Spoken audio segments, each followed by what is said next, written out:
Hello and welcome, and let's jump into PC Gaming News Daily. I am Frenzy. It is February 12th, 2025. We have news about Overwatch 2 getting a big remake, probably as a result of pressure from Marvel rivals. Max Payne Remake is closing in, maybe a little bit. And some unfortunate news is Crytek unfortunately announcing some layoffs. Let's jump into this news and more today on PC Gaming News Daily. All right, we have a lot to cover on Overwatch 2 news as they just came out with a developer update covering a ton of different topics related to the game. Obviously, Marvel Rivals is kind of hot on its heels, and so we're definitely getting some information and some new kind of updates in relation to kind of changing the game significantly. I'll go over some of them here. We're getting passive perks both in quick play and competitive, and they looked pretty cool where you can kind of get some extra benefits for your character as the match progresses. There's this new stadium mode where they're going to be adding information related to kind of like a third person round based. It almost looked like Counter-Strike adjacent, very adjacent, or maybe even like Deadlock, and kind of like how you can kind of like make builds for your character. Very interesting. We're getting a 6v6 competitive queue as well in season 15, as well as we're getting a new hero. And we're getting loot boxes, which I think a lot of people are going to be excited for, which might be the only time that's been said in history.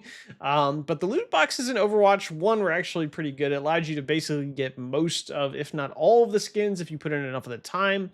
So maybe it'll be a good thing. We don't usually say that in loot box world, but and we're also getting hero bands, similar to what Marvel Rivals does once you reach Diamond and beyond. So that'll be pretty cool too. Kind of makes some interesting gameplay, force some meta changes, but a lot of changes to Overwatch 2. We probably will spend most of our time talking about it, but some good changes. I think that pressure, that competition from Marvel Rivals has been a positive thing. So we'll see how it ends up. An oldie but a goodie. If you remember the Max Payne games from way back in the day, there is a Max Payne 1 and 2 remake on the way. That was announced quite a while ago, but we're getting some information that apparently it's been in the works for over 2.5 years, which is a long time. But if this is a true remake, that's to be expected. But there are some hopeful potential at getting it at the end of 2026, which is obviously some time away, but at least we have at least an idea of when maybe it's coming out. And if you're anything like me, the Max Payne games were definitely a big part of my childhood. I can't wait to kind of see them and replay them. It's going to be a whole lot of fun, and I'm excited to see what they do within the remake. So yeah, hopefully next year. Unfortunately, some not so good news to cap off our day in PC gaming news that Crytek is letting about 15% or about 400 of their employees go.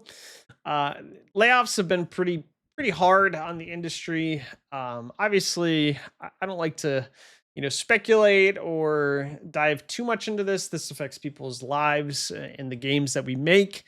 I will say it's always troubling to an extent when you do see, and I'm not saying this is the case specifically for Crytek.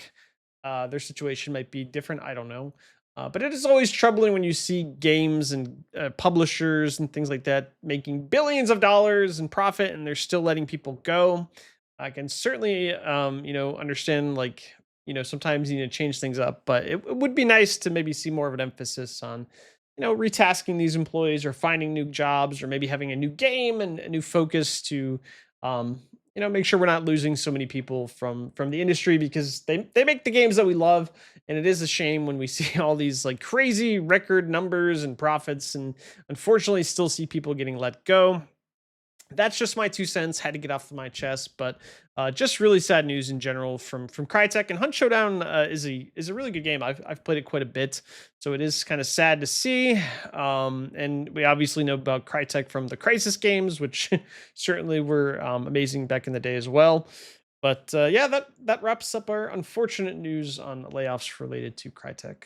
Alrighty, that wraps up today's news, PC Gaming News Daily. I'm Ferency. If you enjoyed this video, probably a little bit of a longer one compared to my normal ones, even on the kind of extended format here. If you like that, let me know. If you hate it, let me know to see, just kind of get some of my thoughts on things. And yeah, appreciate it. I can't wait to be back tomorrow. And as always, I'll see you next time.